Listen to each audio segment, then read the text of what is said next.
Good morning बच्चों, कैसे हो आप सभी लोग। बच्चों अभी हमारा जो टॉपिक चल रहा है that is the concentration terms. बच्चों इस टॉपिक के अंदर हमने अभी तक 7 कंसंट्रेशन टर्म्स पढ़ चुके हैं।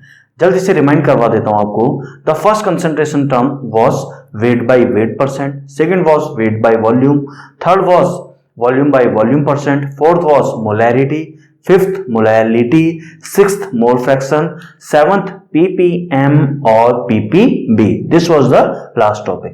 बच्चों these are the main 7 concentration terms.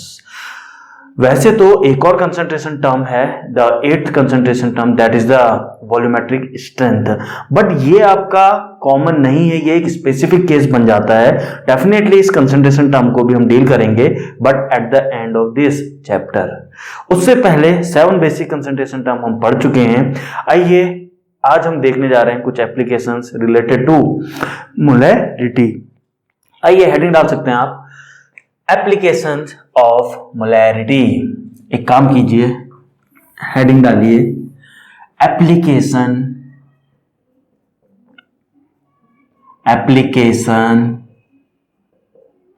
Of molarity. अब सुनिए बच्चों, मोलैरिटी की एप्लीकेशन पढ़ने जा रहे हैं। The first application is your molarity of dilution. Molarity of dilution. अब ये समझने से पहले आपको मतलब पता होना चाहिए what is the meaning of dilution. तो डाइल्यूशन क्या है, डाइल्यूशन का मतलब क्या होता है बच्चों? डाइल्यूशन का मतलब होता है adding more amount of solvent, adding more amount of solvent to the solution। समझिए बच्चों, डाइल्यूशन क्या होता है? डाइल्यूशन वो होता है कोई भी कंसंट्रेटेड चीज होती है उसका कंसंट्रेशन कम करने के लिए आप उसमें एक्स्ट्रा क्या करते हैं, सॉल्वेंट ऐड करते हैं। फॉर एग्जांपल अगर मैं जनरल बात बताऊं, लेट अस सपोज आपने नींबू, कंसंट्रेटेड नींबू का रस निकाला है एक गिलास में। लेट अस सपोज वो आपने 200 ml निकाला है पीने के लिए। जब आप उसे पिएंगे काफी मुश्किल होगा पीना, तो आप क्या करते हैं, उसे डाइल्यूट कर देते हैं। डाइल्यूट मीन्स आप उसमें थोड़ा पानी मिला देते हैं। पानी जैसे ही मिलाते हैं अब पीना आसान हो जाता है। तो अब कंसंट्रेशन आपने डाइल्यूट करके कम कर दिया। बात समझ में आ रही है? वैसे ही आप के घरों में पोछा लगाया जाता है सुबह, फिनाइल काफी कंसंट्रेटेड होता है, तो क्या करते हैं उसमें पानी ऐड करते हैं ताकि बहुत ज्यादा कंसंट्रेटेड ना हो। अगेन उसका कंसंट्रेशन डिक्रीज कर रहे हैं बाय डाइल्यूशन। अब तो डाइल्यूशन का मतलब काफी लोग गलत समझने लगते हैं। वो सोचते हैं डाइल्यूशन मींस वाटर को ऐड करना। बेटा वाटर ऐड नहीं, कुछ भी हो सकता है, किसी भी चीज से डाइल्यूट हो सकता है। मींस सॉल्वेंट को ऐड करना ताकि उसका कंसंट्रेशन कम हो जाए। क्या इतनी बात आपको समझ में आई? फॉर एग्जाम्पल दूध, आपकी भैंस का दूध गाढ़ा होता है, कुछ लोगों को गाढ़ा दूध पसंद नहीं होता है, तो उसमें वाटर मिला देते हैं, डाइल्यूट कर देते हैं, तो थोड़ा दूध कम कंसंट्रेटेड हो जाता है। तो आपको मतलब समझ में आ चुका होगा वर्ड का, डाइल्यूशन वर्ड का। Is it clear? चलिए बहुत अच्छी बात है। अब देखिए बच्चों, एक बात बताइए, मैं डाइल्यूट कर रहा हूं किसी चीज को, यानी उसका कंसंट्रेशन क्या हो रहा है, डिक्रीज हो रहा है, एंड वॉल्यूम क्या हो रहा है। आइए डाइल्यूशन अगर मैं करता हूं, डाइल्यूशन अगर मैंने करा, डाइल्यूशन करा मतलब डाइल्यूशन करा इंप्लाइज मेरा कंसंट्रेशन डिक्रीज हुआ एंड मेरा वॉल्यूम बढ़ा। एक बात बताओ बच्चों, कोई भी एग्जांपल ले लो, क्या उसमें मोल्स, जिस भी सॉल्यूट के मोल्स थे, क्या वो कम ज्यादा हो जाएंगे क्या डाइल्यूट करके? फॉर एग्जाम्पल मेरे पास आपका 200 ml, एक बकेट में मैंने 200 ml फिनाइल लिया। अब मैंने उसमें एक गिलास पानी मिला दिया। पानी मिला के मैंने डाइल्यूट तो कर दिया अपने फिनाइल को, बट क्या फिनाइल का जो कंसंट्रेशन था वो तो कम हुआ डेफिनेटली। क्या अब जो फाइनल मिक्सचर बना उसमें क्या फिनाइल के सॉल्यूट कम हो चुके हैं, फिनाइल के मोल्स कम हो चुके हैं? उतना ही तो फिनाइल अभी भी है, बस अब कम कंसंट्रेटेड मींस फैल चुका है। क्या बात समझ में आ रही है? तो मोल्स सेम होने जा रहे हैं। आप लोगों को पता है बच्चों, मोलैरिटी की अगर मैं बात करूं, मोलैरिटी आप लोग जानते हैं बच्चों, क्या मोलैरिटी होता है आपका moles of solute divided by क्या, moles of solute divided by weight of, weight आता है कि वॉल्यूम आता है? Volume of solution.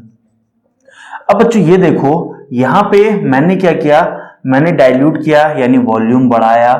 वॉल्यूम बढ़ाया तो क्या हुआ, ये टर्म ध्यान से देखिए, सॉल्यूट तो उतने ही रहेंगे, ये तो कांस्टेंट है। एक काम करते हैं, आइए देखिए, क्योंकि ये कांस्टेंट है तो हम क्या लिख सकते हैं इसको बच्चों, ये है मेरा कांस्टेंट, ये कांस्टेंट है तो मैं इस रिलेशन को ऐसे लिख सकता हूं, molarity inversely proportional to volume of solution. अब जैसे क्योंकि मैं ऑन डाइल्यूशन वॉल्यूम पक्का बढ़ेगा, इसका मतलब मोलैरिटी कम होगी, मोलैरिटी कम होगी मतलब उसका कंसंट्रेशन कम हो रहा है। बट एक चीज सीखने को ये मिली आपको, क्या मोल्स आपके कांस्टेंट रहने वाले हैं, जो अमाउंट है जिस भी चीज की आप बात कर रहे हैं, जो भी सॉल्यूट है वो आपका कांस्टेंट रहने वाला है। फॉर एग्जांपल आपको अगर शुगर एंड वाटर का एग्जांपल दूं, आपने एक गिलास में 4 चम्मच शुगर मिलाई है, अब आप उसे पीना चाह रहे हैं, काफी ज्यादा कंसंट्रेटेड लग रहा है, तो आप क्या करेंगे, उसमें थोड़ा और पानी मिला दिया। अब पानी एक्स्ट्रा मिला दिया, क्या चीनी उसमें से कम हो गई, क्या शुगर कम हो गई, नहीं, अभी भी 4 चम्मच है। यानी चीनी का अमाउंट यानी moles of solute, moles of चीनी, शुगर, मोल्स ऑफ शुगर उतने ही रहने वाले हैं। Is it clear? चलिए, बहुत अच्छी बात है। तो बच्चों हो क्या रहा है, इतनी बात समझ में आ रही है क्या, वॉल्यूम मेरा चेंज होता है, मोलैरिटी मेरी चेंज होती है, and moles of solute change नहीं होते हैं। ये 3 इफेक्ट देखने को मिल रहे हैं। लेट अस सपोज ले लेते हैं, आइए कोई मेरे पास था, आइए कोई सॉल्यूशन है जिसकी मोलैरिटी m1 है, जिसका वॉल्यूम v1 है, बहुत अच्छी बात है। अब मैंने इसको डाइल्यूट किया, ऑन डाइल्यूशन डाइल्यूट किया बच्चों मैंने इसको। अब क्या हो जाएगा मेरे फाइनल, क्योंकि मुझे पता है मोलैरिटी चेंज होती है, यानी मोलैरिटी मेरी अब लेट अस सपोज m2 हो गई, वॉल्यूम डेफिनेटली चेंज हो चुका होगा, v2 हो चुका होगा। बट मैं जानता हूं मेरे मोल्स कांस्टेंट रहने जा रहे हैं बच्चों, तो moles remains constant, moles remains constant implies क्या, moles of solute implies moles of solute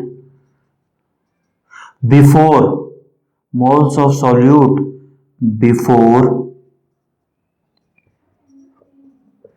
equals two moles of solute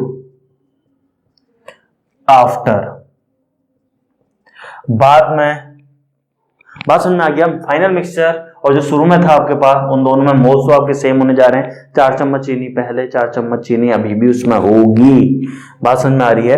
अब आपको पता है मोल्स इक्वल टू क्या होता है, mv, मोल्स इक्वल टू क्या होता है, mv, तो यहां से हम क्या बोल सकते हैं, m1 v1 बराबर m2 v2। Very very important relation आपके लिए निकल चुका है क्या, क्योंकि ऑन डाइल्यूशन आपके मोल्स कांस्टेंट रहते हैं, इसलिए आप आंख बंद करके रिलेशन लगाते हैं m1 v1 बराबर m2 v2। अरे इन दोनों को मल्टीप्लाई करोगे मोल्स ही तो आएंगे, तो मोल्स बराबर मोल्स क्या है, इससे ज्यादा मैंने कुछ नहीं किया है। बच्चों इतनी बात आप लोग समझ चुके हैं कि मोलैरिटी इनवर्सली प्रोपोर्शनल टू किसके, वॉल्यूम ऑफ सॉल्यूशन। तो बच्चों ये आपको पता है तो इसका फायदा उठाना भी सीखिए। कैसे, समझिए, कभी आपको बोल दिया है कि if volume is doubled, अगर वॉल्यूम डबल कर दिया गया है, इसका क्या मतलब है बच्चों, तो आप डायरेक्टली लिख पाने चाहिए, आपको पता है फाइनल v डैश क्या हो गया, ट्वाइस ऑफ v हो गया है, इसका मतलब आपकी जो फाइनल मोलैरिटी हो गई वो कितनी हो गई, m/2। बात समझ में आ रही है? यह आपको बोल देगा इफ फाइनल वॉल्यूम आपका क्या हो गया, 5 गुना हो गया, 5v हो गया। इसका मतलब बच्चों डायरेक्टली आप लिख पाने चाहिए क्या, इसका मतलब आप डायरेक्टली लिख पाने चाहिए कि आपकी मोलैरिटी क्या हो गई, 1/5 यानी m/5। देखिए मैथमेटिकली क्या इसको बताने की जरूरत है, चलिए ये वाला एग्जांपल बता देते हैं। मैथमेटिकली अगर आप देखना चाह रहे हैं तो देखिए, आप लोग जानते हैं क्या, m1 v1 बराबर m2 v2, क्यों, मोल्स इक्वल रहते हैं। m1 शुरू में लेटर सपोज m थी, शुरू में वॉल्यूम v थी, फाइनल नहीं पता, निकालनी है M2। फाइनल वॉल्यूम आपको दिया है 5 गुना हो जाता है 5 टाइम्स V, V से V कैंसिल, यहां से आ गया आपका M2 आ गया N/5। बच्चों ये तो मैथमेटिकली मैंने करके बताया, आप लोग ऐसे टाइम वेस्ट नहीं करेंगे, आपको डायरेक्ट देखते ही समझ में आना चाहिए। अगर 5 गुना वॉल्यूम हो गया है तो 1/5 मोलैरिटी हो जाएगी, अगर 2 गुना बढ़ा दिया है यानी मोलैरिटी 1/2 हो जाएगी। ऐसे बच्चों की तरह मत लगे रहना। क्या आपको बात समझ में आ रही है? श्योर। चलिए आइए एक एग्जांपल देखते हैं। एक एग्जांपल देखने जा रहे हैं बच्चों, एग्जांपल 77। आइए बताइए, how much water should be added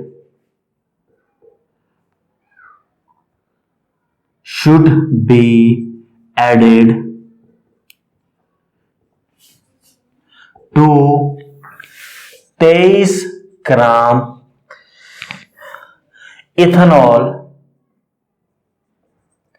23 gram ethanol to make mole fraction, to make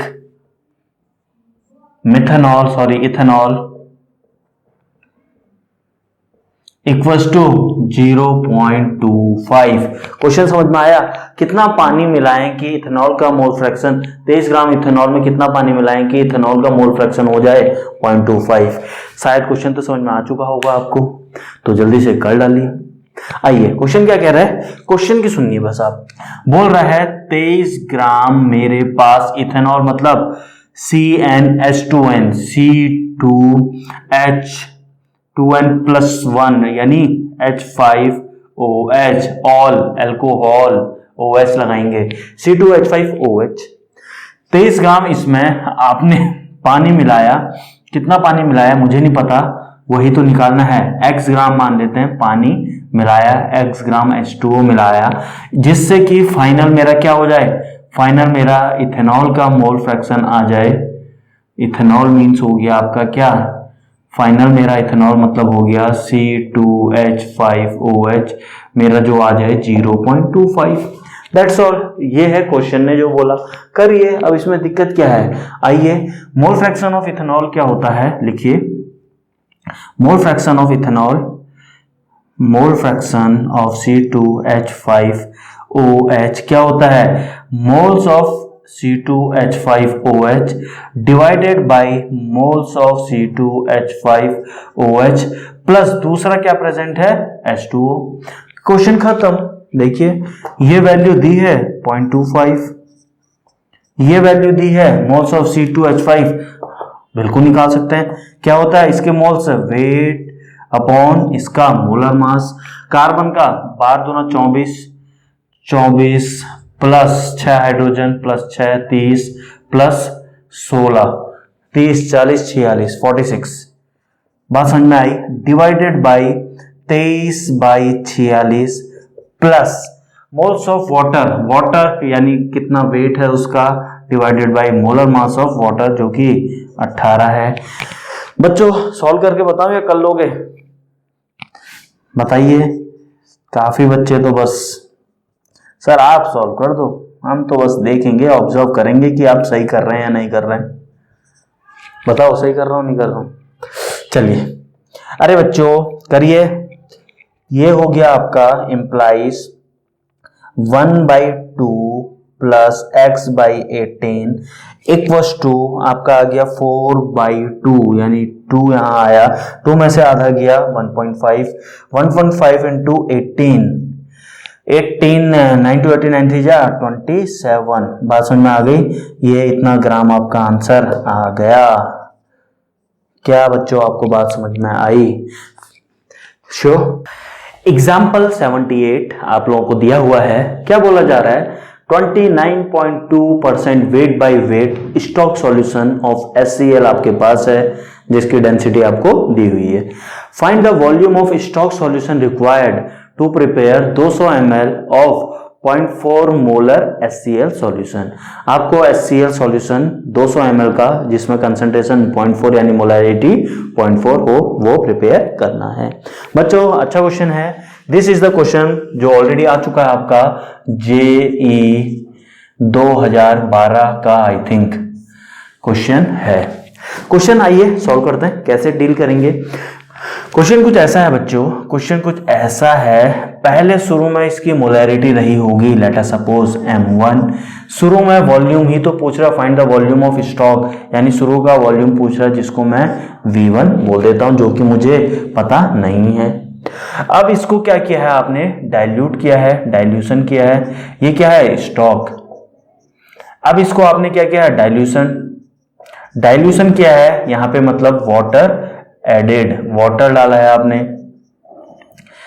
dilution करने से क्या हुआ, इसकी मोलैरिटी फाइनल जो आ गई 0.4 m, एंड इसका फाइनल वॉल्यूम जो हो चुका है V2 इक्वल्स टू 200 ml। ये क्वेश्चन है, आपसे पूछ रहा V1 कितना लें स्टॉक का यानी इनिशियल वॉल्यूम कितना हो कि मेरा फाइनल ऐसा ऐसा हो। That's all. अभी तो सिखाया था, कुछ भी करो तुम, पानी मिलाओ, क्या चीज कांस्टेंट रहेगी, कांस्टेंट क्या रहेगी, नंबर ऑफ मोल्स कांस्टेंट रहेंगे, यानी M1V1 बराबर M2V2 आप लगा सकते हैं।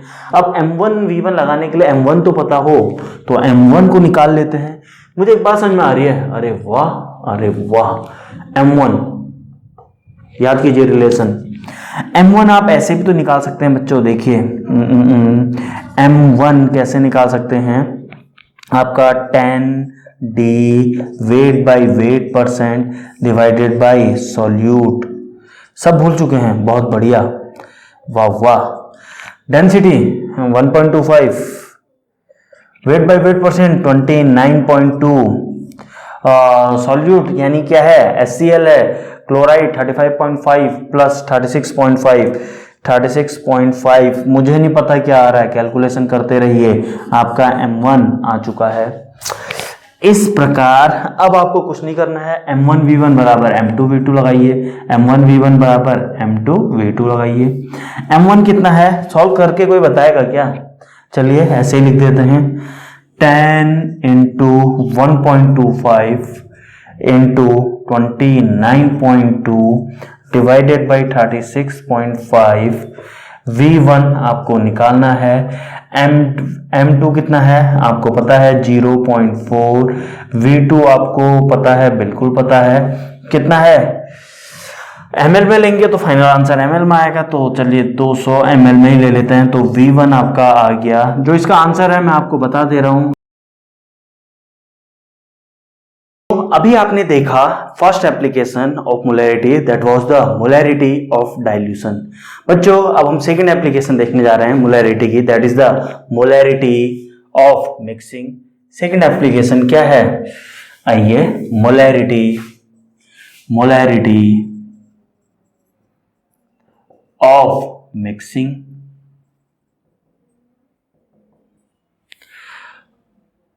आइए समझिए मोलैरिटी ऑफ मिक्सिंग। अभी मोलैरिटी ऑफ मिक्सिंग फर्दर सब डिवाइडेड इनटू टू कैटेगरीज, वो क्या, mixing of ideal solution,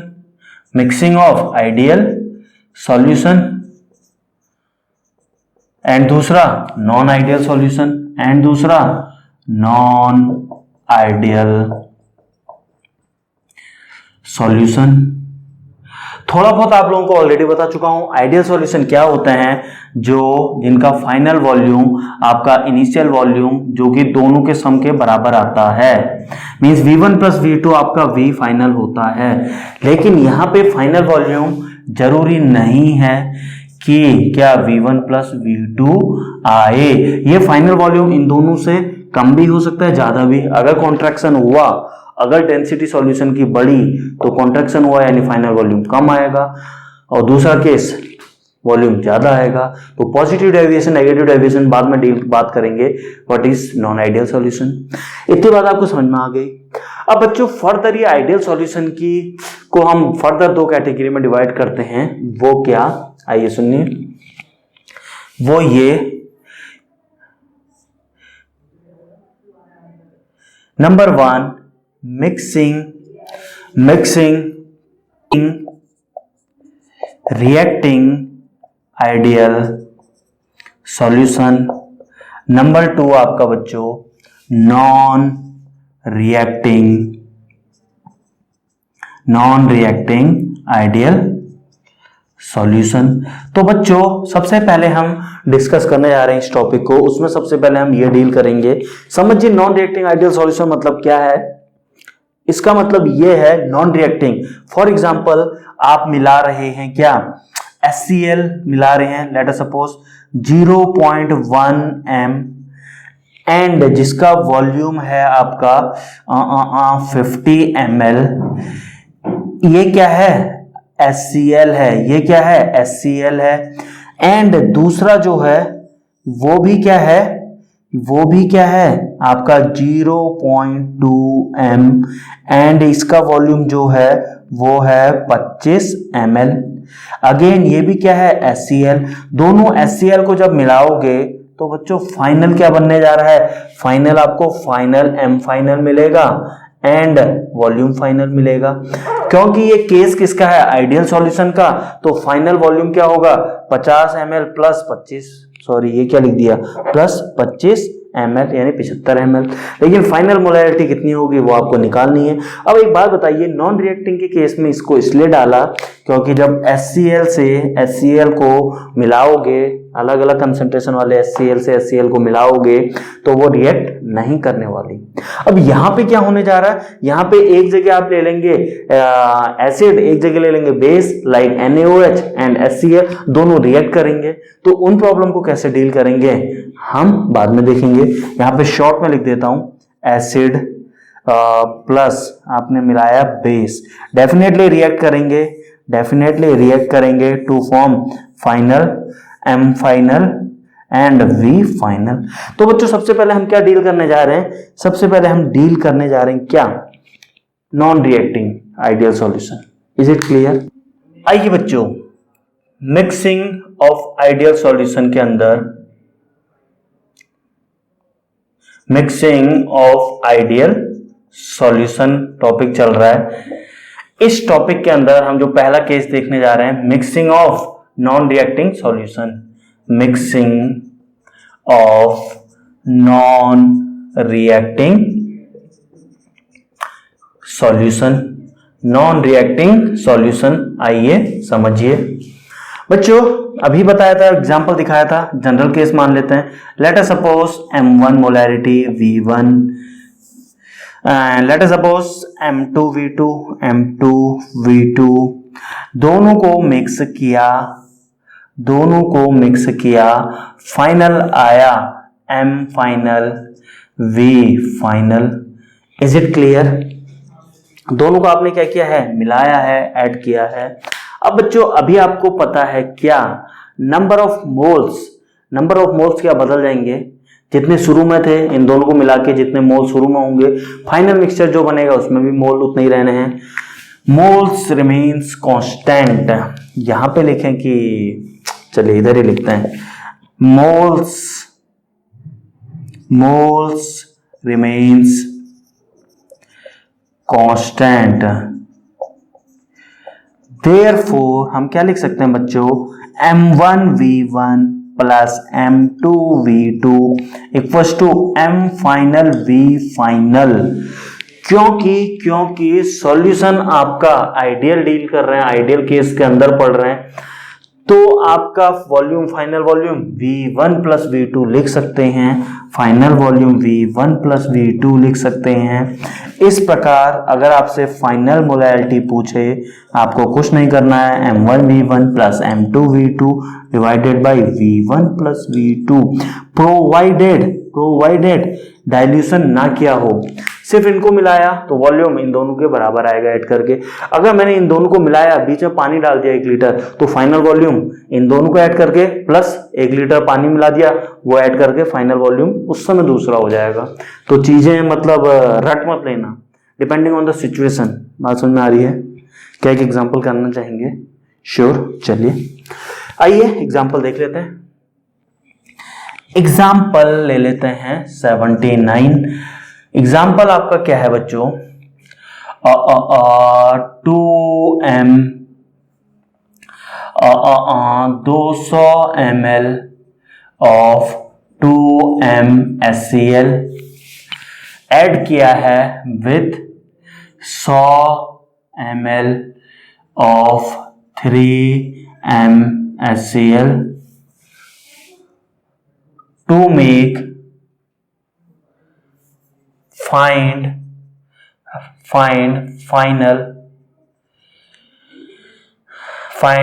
molarity of final solution. Find molarity of final solution to make volume 1500 ml final volume मुझे चाहिए। तो क्वेश्चन क्या है आपको समझ में आ चुका होगा बच्चों। क्वेश्चन ये है बच्चों, आपको दिया है 2m and 200 ml, definitely HCl है ये भी, एंड दूसरा ये भी क्या है, HCl है। आइए समझिए क्या है, 3m एंड 100 ml, अगेन ये भी HCl है, इसीलिए नॉन रिएक्टिंग का केस है। दोनों को ऐड किया बच्चों to form final, m final जो कि निकालना है, v फाइनल आपको दिया हुआ है 1500 ml। बच्चों अभी तो बताया था क्वेश्चन कैसे डील करेंगे। ये देखिए ये फॉर्मूला लगाइए ना, m1v1 plus m2v2 divided by v1 plus v2। तो m फाइनल क्या आ गया बच्चों, m1v1 ml में ले रहे हो, चलो ml में लो, m1v1 plus m2v2 divided by v final.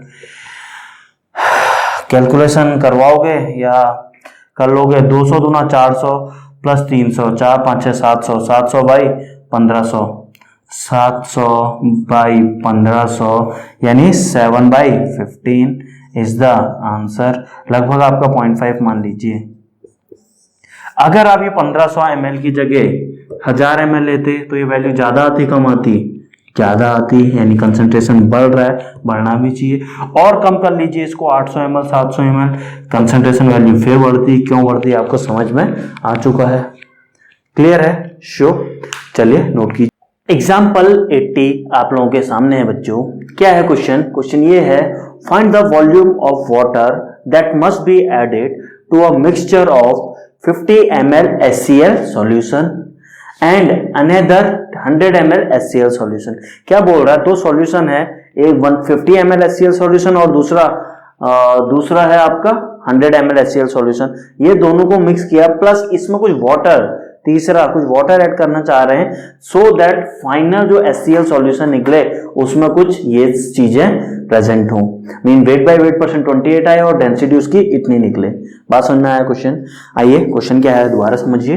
Question ये है, बोल रहा है 50 ml आपका HCl है, बहुत बढ़िया, जहां पे एंड क्या है उसका m1 की अगर मैं बात करूं तो m1 क्या होता है 10 d weight by wait percent by molar mass, यही होता है। तो बच्चों क्या है बताइए, इस केस में क्या हो जाएगा, 10 into D 1.4 into weight by wait 50 divided by molar mass HCl यानी 36.5। ये है आपका पहला। ये HCl सॉल्यूशन में दूसरा HCl सॉल्यूशन मिलाया जिसका वॉल्यूम था 100 ml एंड जिसका M2 यानी मोलैरिटी है, क्या है वेट बाय वॉल्यूम दिया है, तो क्या हो जाएगा 10 into weight by volume divided by molar मास। अरे वाह, ये दोनों को मिक्स करने के साथ साथ इसमें कुछ पानी मिलाया गया है, मुझे नहीं पता कितना, मान लेते हैं, वही तो पूछ रहा है find the volume of water. मैं मान लेता हूं पानी मिलाया है VmL H2O इसमें मिला दिया है, सो दैट फाइनल सॉल्यूशन जो बने मेरा, फाइनल सॉल्यूशन जो मेरा बने उसमें क्या, फाइनल सॉल्यूशन का वॉल्यूम साफ पता चल रहा है 50, ये है 100, 150 प्लस V, फाइनल वॉल्यूम कितना हो जाएगा 150 plus V final volume and ये दिया है तो M फाइनल भी आपको पता है। M फाइनल कितना है बच्चों 10D 1.25 into weight by weight divided by again HCl है यानी 36.5। अरे वाह, क्या हो गया M1 V1 plus M2 V2 equal to MF VF। That's all. क्यों कर रहा हूं मैं इक्वल, शुरू में जितने मोल्स थे फाइनल मिक्सचर में भी तो उतने ही मोल्स होंगे, मोल्स तो कांस्टेंट रहते हैं। तो क्या बन गया बच्चों M1 V1 plus M2 V2 बराबर MF VF फाइनल वॉल्यूम कितना है 150 प्लस V। अब एक बात बताइए बच्चों, क्या M1 मुझे पता है, हाँ इसको कैलकुलेट करेंगे, पता है। क्या V1 पता है, हाँ। क्या M2 पता है, हाँ। क्या V2 पता है, हाँ। क्या मुझे MF पता है, हाँ। क्या मुझे V पता है, नहीं। वही तो निकालना है, केवल एक अननोन है बच्चों, ये पता है, ये पता है, ये पता है, एक अननोन है। इस प्रकार क्या आप फाइनल V नहीं निकाल पाएंगे? क्या आप कैलकुलेशन कर पाएंगे? श्योर? समझ में आया या नहीं? आ गया? ओके, चलिए नोट कीजिए। फिर नेक्स्ट एग्जांपल बच्चों, फर्स्ट हमने पढ़ा था मिक्सिंग ऑफ क्या नॉन रिएक्टिंग सॉल्यूशन। अब सेकंड पढ़ने जा रहे हैं मिक्सिंग ऑफ किसके अंदर पढ़ रहे हैं, आइडियल सॉल्यूशन के अंदर ही पढ़ रहे हैं। सेकंड पार्ट पढ़ने जा रहे हैं मिक्सिंग ऑफ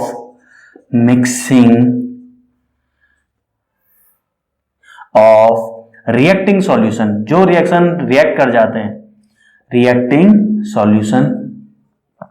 अब बच्चों रिएक्टिंग सॉल्यूशन जो आपस में रिएक्ट करते हैं, एग्जाम्पल के तौर पे अगर आप लोगों को बताऊं बच्चों, एग्जाम्पल एसिड और बेस को मिलाइए, acid plus base definitely react करेंगे। ऐसी सिचुएशन में आपका क्या होगा, ऐसी सिचुएशन में आपका फाइनल सॉल्यूशन, देखिए इन दोनों का एसिड और बेस आप मिला रहे तो सॉल्ट बनाएगा प्रोडक्ट। अब या तो इनकी क्वांटिटी कितना एसिड लिया है कितना बेस मिला है, यानी इन दोनों में से एक लिमिटेड होगा, वो एग्जॉस्ट हो जाएगा। आउट ऑफ दीज टू लिखिए, out of these two one will be क्या LR, one will be LR implies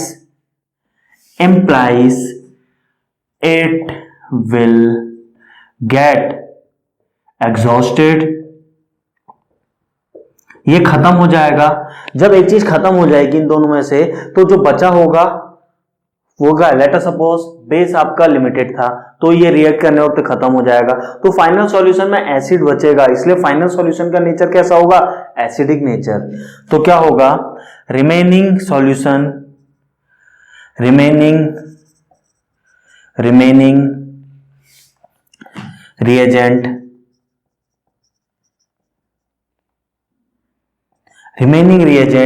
will decide nature of final solution, whether acidic or base,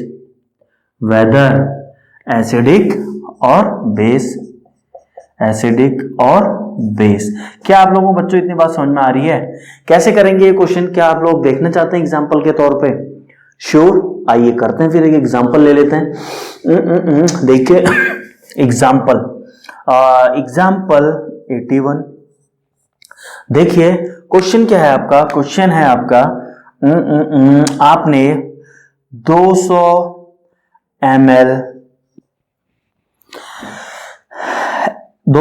ml एक काम कीजिए, HCl मिला लीजिए, HCl ऑफ 0.1 m, इसको mix किया है या रिएक्ट करवाया है विथ 300 ml आपका NaOH,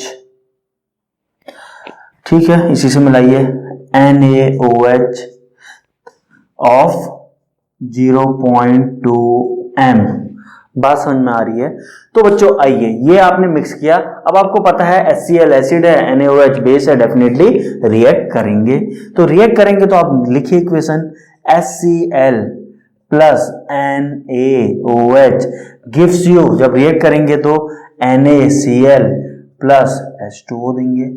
क्या आप लोगों को इतनी बात समझ में आ रही है? क्या आप लोगों को इतनी बात समझ में आ रही है? अब देखिए, अब एक बात बताइए, मोल्स निकालने के लिए मैंने एक फॉर्मूला बताया था, अगर वॉल्यूम दिया है, मोलैलिटी दी है, इन दोनों को मल्टीप्लाई कीजिए, मोल्स आ जाएंगे डायरेक्टली। मोल्स, मिलीमोल्स कैसे कैलकुलेट करते हैं सब बताया था। तो 200 इंटू 0.1 करोगे तो 20 मिलीमोल आ जाएंगे। तो क्या आ जाएंगे? 20 मिलीमोल HCl के, इसके दिए हैं 20 mm, क्या है? मिलीमीटर नहीं है, मिलीमोल है। सिमिलरली 300 इंटू 0.2, 3 दूना 6, 60 मिलीमोल आ गए NaOH के। अब एक बात बताइए, इक्वेशन बैलेंस है? हाँ बैलेंस है। 60/1 60, 20/1 20, ये छोटा है तो ये लिमिटिंग रिएजेंट। तो आपने डिसाइड कर दिया क्या? ये LR। अरे LR तो डिसाइड करना आता है ना। अब ये LR डिसाइड हो गया, यानी ये तो पूरा खत्म हो जाएगा। एक के साथ एक चाहिए, यानी 20 इसमें से यूज हो जाएगा, 20 मिलीमोल। तो बचेगा कितना बच्चों? बचेगा ये आपका 40 मिलीमोल फाइनल में बचेगा। बात समझ में आ गई? 1 से 20 से 1 से बन रहा है, देखिए लिमिटिंग ये है तो इससे डिसाइड होगा। 1 से 1 बनता है तो 20 से, हमें पूछा तो होना कितना बन रहा है NaCl। छोड़िए वो सब बातें, लिखना चाहें तो लिख लीजिए, लिख लो यार, घबराते रहते हो। 20 mm, मिलीमीटर नहीं है, फिर से बोल रहा हूं। आइए सुनिए, फाइनली ये तो खत्म हो गया, जीरो हो गया, लिमिटिंग रिएजेंट था। ये बेस NaOH, इसमें से 20 मिलीमोल यूज हो गए, 40 मिलीमोल बचे हैं। तो फाइनल सॉल्यूशन में ये होगा प्लस Na 40 मिलीमोल NaOH होगा। तो फाइनली आपका सॉल्यूशन जो होगा वो बेसिक इन नेचर होगा। क्यों? वहां 40 मिलीमोल NaOH के बचे हैं। तो क्वेश्चन भी आपसे यही पूछ रहा है, फाइंड कंसंट्रेशन ऑफ NaOH। इसका मतलब क्या होता है? कंसंट्रेशन ऑफ NaOH का मतलब मोलैलिटी ही होता है, नथिंग एल्स। तो मोलैलिटी NaOH की क्या होगी? बराबर कंसंट्रेशन ऑफ NaOH। क्या होती है मोलैलिटी? नंबर ऑफ मोल्स कितने हैं? 40 millimole. And number of moles ये तो होते हैं डिवाइडेड बाय कितने सॉल्यूशन। आइए सॉल्यूशन किस में लेते हैं? अरे बता दीजिए, 1 लीटर सॉल्यूशन में कितना बन रहा है? 200 ml मिलाया, 300 ml बनाया, टोटल 500 ml। 500 ml को लीटर में लेना है तो कितना हुआ? आधा लीटर। तो क्या लिखेंगे? 500 ml को 0.5। तो एक काम कीजिए ना, ये भी तो मिलीमोल है, तो काम कीजिए, मिली है यानी 10⁻³ लगाइए, यहां पे लगाइए कितना? 0.5, क्योंकि लीटर में आपको लेना है। अरे 300 + 200 500 ml, 500 ml क्या हुआ? डिवाइडेड बाय 1000 यानी 0.5। 80 आपका into 10⁻³ this is the concentration of NaOH। क्या आपको समझ में आया? तो इस टाइप के क्वेश्चन में कुछ नहीं करना है आपको, इसमें फाइनली आपको डिसाइड करना पड़ेगा आपका फाइनल मिक्सचर एसिडिक बनेगा, बेस। आपका फाइनल सॉल्यूशन डिसाइड कैसे होगा? एक लिमिटिंग हो जाएगा, तो बचा होगा वो एक्सेस में होगा, उसी के कारण फाइनल सॉल्यूशन का नेचर होगा, जैसे अभी एग्जांपल में समझाया। क्या आपको इतनी बात क्लियर है? एक और एग्जांपल देखना चाहेंगे of today session, example number 82। Again acid base react कर रहे हैं, डेफिनेटली किसके अंदर आएगा? रिएक्टिंग सॉल्यूशन की हम स्टडी कर रहे हैं। आइए क्वेश्चन है आपका, what volume of 0.2 molar H2SO4 solution should be mixed with 40 ml of 0.1 m NaOH solution to get 0.1 molar of H2SO4 in final mixture. अब बच्चों यहाँ पे नोट करने वाली बात यह है, फाइनल मिक्सचर में आपका H2SO4 बच रहा है। H2SO4 बच रहा है यानी ये ज्यादा क्वांटिटी में होगा, यानी ये एक्सेस रिएजेंट। अगर एसिड एक्सेस है तो पक्का बेस वाला क्या होगा? Limiting reagent. तो यहां से डिसाइड हो गया क्या आपका LR क्या है।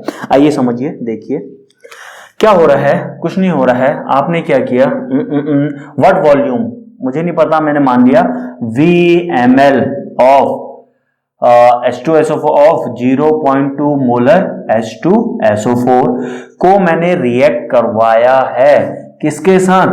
40 ml 40 ml of 0.1 molar NaOH के साथ। ठीक है, टू गेट फाइनल सॉल्यूशन आपको पता है क्या है, 0.1 m H2SO4।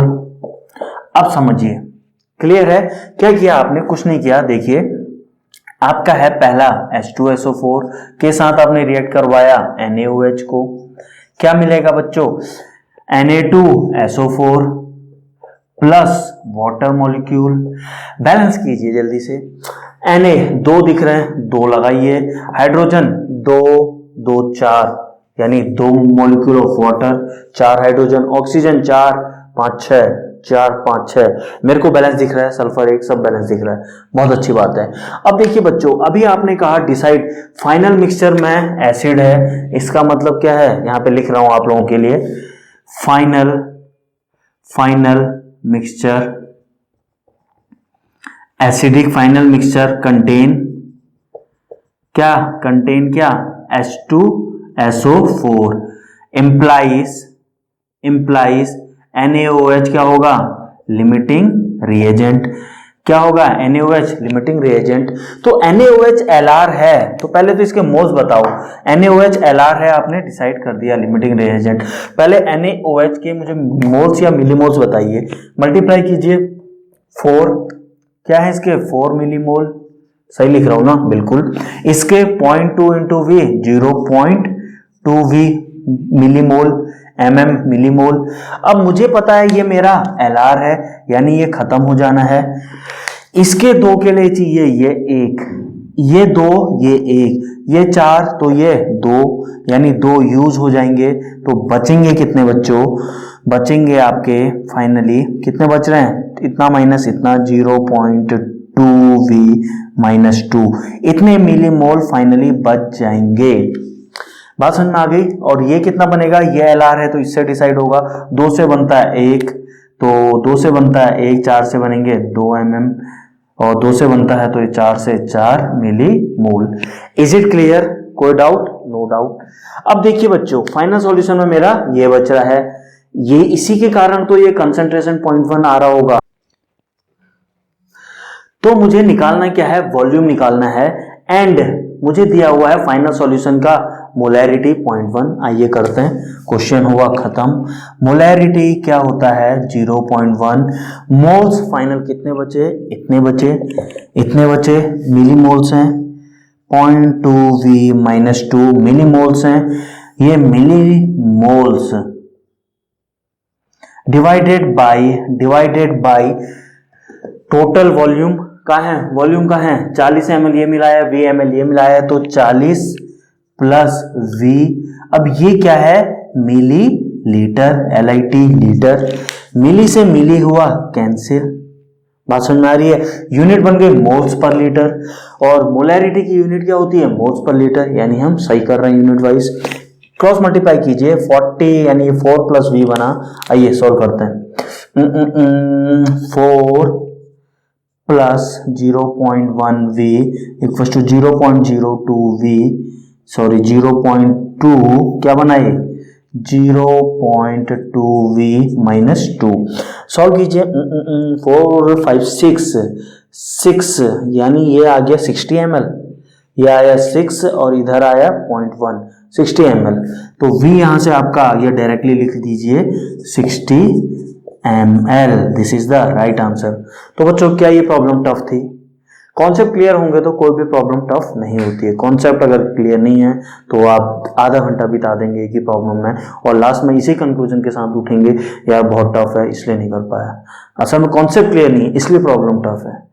चलिए, कभी बाद में डिटेल में बात करेंगे। तो बच्चों, आज की क्लास को यहीं पे विराम देते हैं, कल मिलते हैं at the same time. Till then, thank you and have a nice day.